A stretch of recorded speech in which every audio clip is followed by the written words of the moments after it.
Rebonjour, on continue avec les lois sur Pessah, Bezrat Hashem, et là on rentrera dans la fête de Isrouchag. Bezrat Hashem, on est toujours le mardi, le 19 du mois de Adar, le 29 du mois de mars. Et au Gan Eden. Isrouchag achila veshtia bebigdei chag bo veta'am ushar regalim. Il dit comme ça à propos de Isrouchag. Donc en général, Isrouchag, c'est ce qui, en général, je dis bien, précède la fête et vient le jour après la fête. On a l'habitude d'appeler Isrouchag parce qu'en Chutz Laaretz, pour après la fête, ils sont encore dans Yom Tov. Donc, est-ce que c'est un jour important pour nous ou pas? C'est ce qu'on va découvrir, nous qui vivons en Eretz Israël. Noagim, Baruch Hashem. Noagim le'arbot beyom Isrouchag, yom le'achar siyum achag. En général, c'est surtout le jour qui vient après la fête et pas avant la fête. Avant, il y en a qui disent qu'Isrouchag, c'est aussi la préparation de la fête et Erev Chag. C'est Gvar Isrouchag. Donc, il y en a qui disent, Be'achila ve'shtiya ve'osim ken ma'ale alav hakatuv. Celui qui s'habille bien, avec des beaux habits de Yom Tov pour Isrouchag, ça veut dire, il reste malgré tout avec des habits parce que Isrouchag vient après Yom Tov. Il met le chapeau. Il met le chapeau. Tov. Et qui fait une belle table. Maintenant, c'est Isrouchag, il est sorti de la fête. Bachila, Beshtia, Vosim Ken. Et qui vont donc faire une belle table, qui il ou aussi il serait un petit peu dans la fête encore. Les Chachamim nous disent, Ma'ale alav hakatuv. Ce serait considéré pour lui qu'il ou bana misbeach écrive alav korban. Cet homme-là est considéré dans les cieux comme si il avait construit un misbeach pour Dieu, un autel, et qu'il aurait fait un sacrifice en l'honneur d'Hachem. Sa table aurait un din de misbeach s'il a fait pour Isrouchag. En général, sachez que c'est important d'étudier ça parce qu'en Israël, le lendemain de la fête, c'est fini. Le soir même. Bon, c'est là, on sort le Khamet, c'est sûr. Aval dit, faites très attention à cela, parce que l'importance de Isrouchag tient très fortement dans les cieux. Non, Isrouchag. Et Dieu dit, ne crois pas qu'on parle que de Pessah, mais on parlerait aussi de Isrouchag, effectivement, pour le lendemain de Pessah, le lendemain de Shavuot et le lendemain de Sukkot. D'accord? Il y en a qui prennent cette fête tellement au sérieux, ce petit, on appelle ça l'ombre de la fête. Isrouchag, c'est l'ombre qui continue.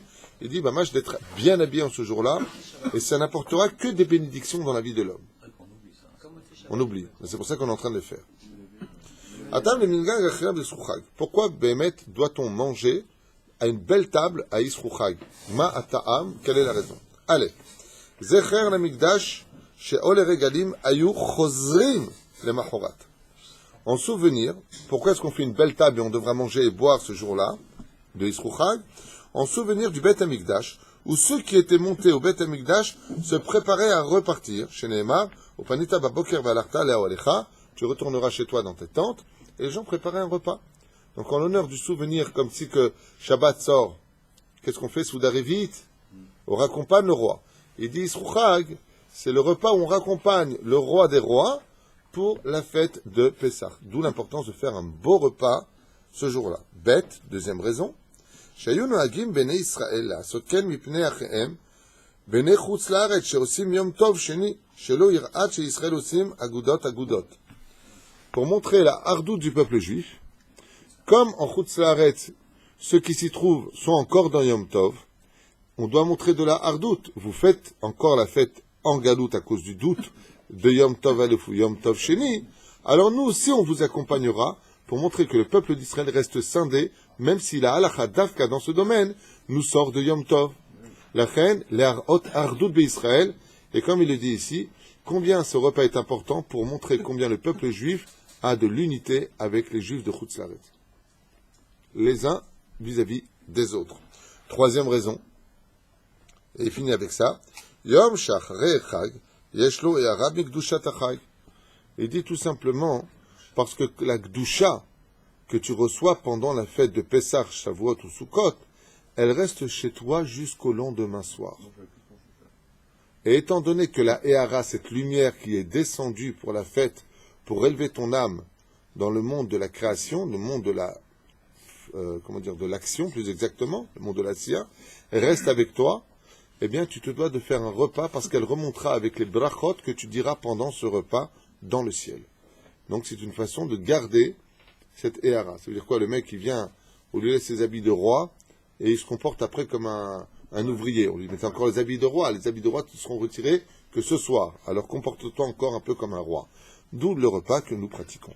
Minagé Isrouchag, à propos de Isrouchag, et c'est Minagim, il dit, Gam bechutz laaretz noagim minag Isrouchag, atam sheni ha'amur beseif hakodem. Donc il dit pourquoi Behemet Isrouchag noagu, parce qu'eux ils ont aussi Isrouchag après les 2 jours de Yom Tov. Il dit pour la deuxième raison qui a été citée, j'ai eu nogim ben Israël osot ken mipnei achehem beshutz laaretz, simplement parce que ceux qui habitaient en chutz laaretz, qui étaient montés en Eretz Israël, repartaient chez eux, donc en les accompagnant par ce repas. Ata'am shelo asru achilat matzah be'isruchag kemo be'yeshiva be'sukkot b'shmini. Comment se fait-il que on aurait le droit de manger ici de la matzah isruchag, alors que à Sukkot, isruchag, on n'a plus le droit d'être dans les Sukkot, c'est assour, Baal Tosif, de peur qu'on rajoute, on n'a pas le droit de rajouter, on n'a pas le droit de retirer. Ata'am shelo asru chamim zichronam livracha achilat matzah yom lachar chag ha'pesach ou mishum Baal Tosif. Est-ce que j'aurai le droit de manger encore de la matzah pendant l'Isrouchag? Réponse, oui.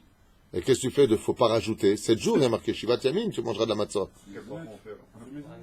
C'est-à-dire, ça, c'est encore un autre sujet. Les Sfaradim l'ont fait mezonot pendant l'année, à Motzi Lechem pendant Pesach. Les Ashkenazim font en Motzi Lechem. Bad kemo Shiva besukot, Shmini Atzeret, kevan she'Shiva besukot, u chiyuv Shivat Yamim, ve'al chiyuv shayach isur Baal Tosif. ומה שאין כן באכילת מצה, אף שיש מצווה לאכול מצה כל 7 ימי החג, אבל אין חיוב. Il dit la souka, elle est obligatoire pendant 7 jours. Aval mideoraita, la matzah, elle est pour le premier jour. Après, tu n'es plus obligé de la manger. Si tu dois manger du pain, ce sera que de la matzah, si tu dois manger du pain. Donc, étant donné que les premiers jours, il est d'oraita et le reste, il est des rabanan, d'accord?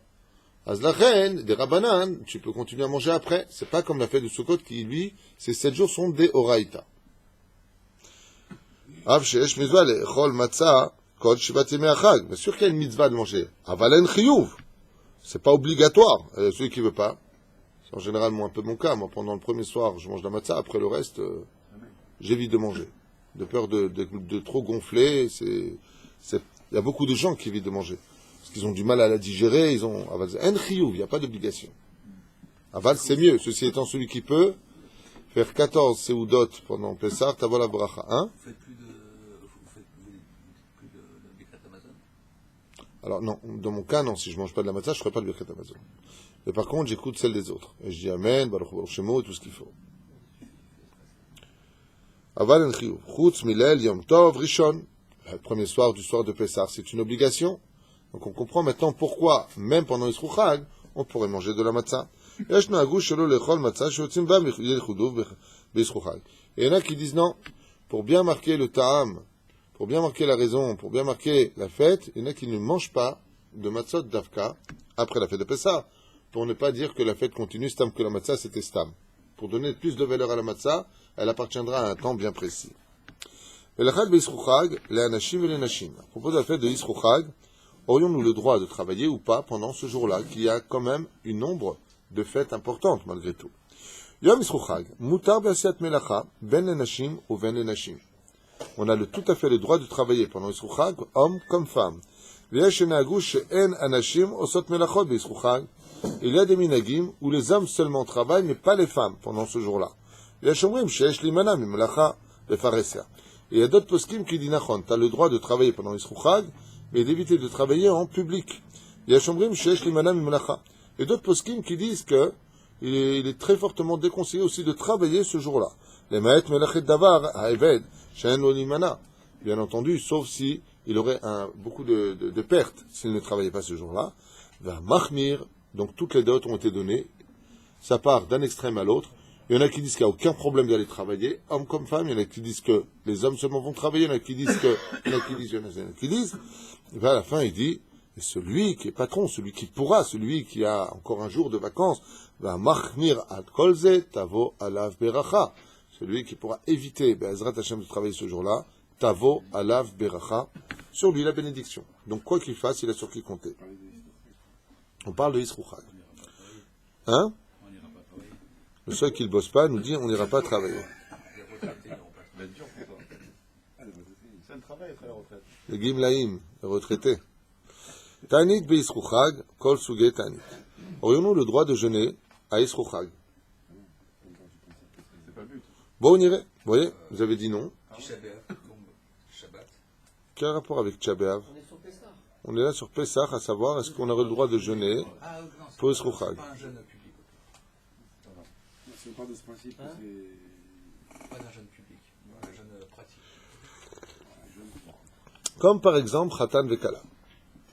Bon, alors c'est sûr qu'on ne parle pas de Khatan Vekala. Be'yom Chupatam ve'yom Askarat Haorim. Minhag Ashkenazim. Vechen minhag Ashkenazim. יש אומרים שמותר להתענות ביום אסרו חג, ורק לאחר שבועות ואסור להתענות, כיוון שהוא יום תבוח. Donc à propos des Ashkenazim, ils ne gênent pas le אסרו חג de Shavuot. Eux, ils ne le feront pas. Mais le reste, oui. וטוב להחמיר שלא להתענות תענית יחיד בכל אסרו חג. Il est préférable d'éviter toujours de faire un jeûne particulier, et non pas klal, puisqu'il n'y a pas de jeûne pour le klal, pour la généralité du peuple, pendant la fête de Yisro Chag. Et ainsi donc, il a halakha pour les Sfaradim, il ne jeûne pas pendant Yisro Chag. Il y en a qui disent que oui. אבל כעיקרון לא עושים.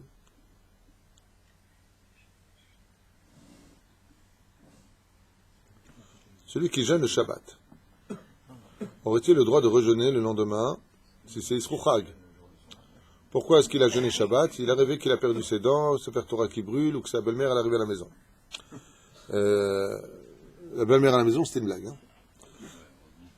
Chayav Betani, vous savez qu'une personne qui a jeûné Shabbat parce qu'il voyait un rêve qui l'inquiétait, devra aussi jeûner le lendemain d'avoir jeûné pendant Shabbat. Avad, il dit ici, Chayav Tanit al Tanito, Kegon Sheitana Tanit Chalom Beshabbat. Il a fait un mauvais rêve, il veut jeûner le Shabbat. Rachal Itanot Tanit Zo Av Beisru Chag. Dans ce cas-là, s'il a jeûné Shabbat, il aura le droit de jeûner pendant Yisro Chag pour le Chiloul qu'il a fait d'avoir jeûné pendant Shabbat.